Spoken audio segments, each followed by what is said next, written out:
সবাই কেমন আছো? আশা করি খুব ভালো আছো। সামনে পরীক্ষা, তাই সবাইকে মন দিয়ে পড়তে হবে। তাহলে আজকে গান্ধীজি সত্য এবং অহিংসা, এই সত্য এবং অহিংসার ধারণা মূল বৈশিষ্ট্য নিয়ে আলোচনা করব। সংজ্ঞায় কি বলছে না, মহাত্মা গান্ধীর রাজনৈতিক ও সামাজিক দর্শনের কেন্দ্রে ছিল সত্য। তাহলে কি বলছে, সত্য ও অহিংসা এগুলো কেবল নৈতিক আদর্শ নয়, বরং সমাজ পরিবর্তনের কার্যকর অস্ত্র হিসেবেও ব্যবহৃত হয়েছে। এর মূল বৈশিষ্ট্যগুলি নিম্নরূপ। তাহলে প্রথম নম্বর বা 1 নম্বর, সত্যকে ঈশ্বর হিসাবে গ্রহণ। না, গান্ধী সত্যকে সর্বোচ্চ নৈতিক শক্তি বলে মানতেন।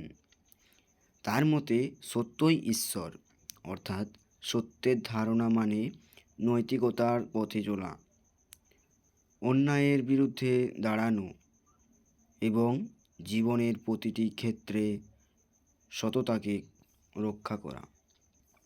দ্বিতীয় নাম্বার, অহিংসার মানে কেবল শারীরিক আঘাত না।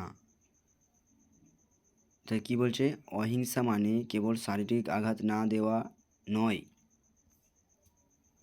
গান্ধীর অহিংসা ছিল বিস্তৃত ধারণা। কারো প্রতি শারীরিক অহিংসা না করা, বাক্যের অপমান বা ঘৃণা না করা, মনে বিদ্বেষ, প্রতিশোধ বা হিংসা না রাখা। অর্থাৎ অহিংসা ছিল মানসিক, নৈতিক ও সামাজিক আচরণের এক সমন্বিত রূপ। তৃতীয় নাম্বার, গান্ধী তৃতীয় নম্বরে কি বলছে না, সত্য ও অহিংসা পরস্পর সম্পূরক। তাহলে গান্ধীর মতে সত্যকে প্রতিষ্ঠা করার একমাত্র পথ অহিংসা। হিংসা কখনো সত্যের বিজয় ঘটাতে পারে না।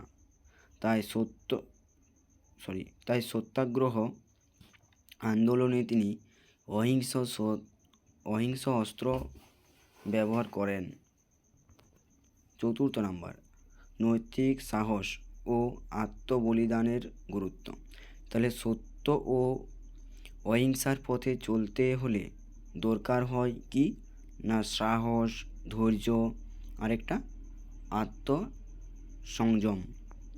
তাহলে গান্ধী বলতেন বা গান্ধীর মতে সত্যাগ্রহী কষ্ট সহ্য করবে কিন্তু অন্যকে কষ্ট দেবে না।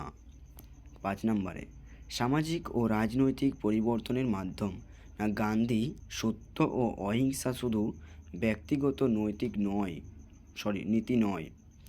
তাই কি বলছে, এগুলো স্বাধীনতার সংগ্রাম, সামাজিক সংস্কার এবং দুর্বলদের অধিকার রক্ষার শক্তিশালী হাতিয়ার। এই শক্তিশালী হাতিয়ার হিসেবে ব্যবহৃত হয়েছে। অহিংস আন্দোলনের মাধ্যমে তিনি ব্রিটিশ সরকারের নীতি বদলাতে সক্ষম হয়েছিল বা হন। সারাংশে কি বলছে না, গান্ধীর সত্য এবং অহিংসা মানবতা, নৈতিকতা, সহনশীলতা এবং সামাজিক ন্যায়ের ভিত্তিতে নির্মিত। তা কি না, অহিংস, সত্য, মানবতা, নৈতিকতা, সহনশীলতা এবং সামাজিক ন্যায়ের ভিত্তিতে এগুলো কি না নির্মিত। এগুলো ব্যক্তিগত জীবন থেকে রাষ্ট্রনীতি পর্যন্ত সব ক্ষেত্রে শক্তিপূর্ণ বা শান্তিপূর্ণ পরিবর্তনের পথ নির্দেশ করে। Welcome to my channel B study 1। Thank you সকলকে।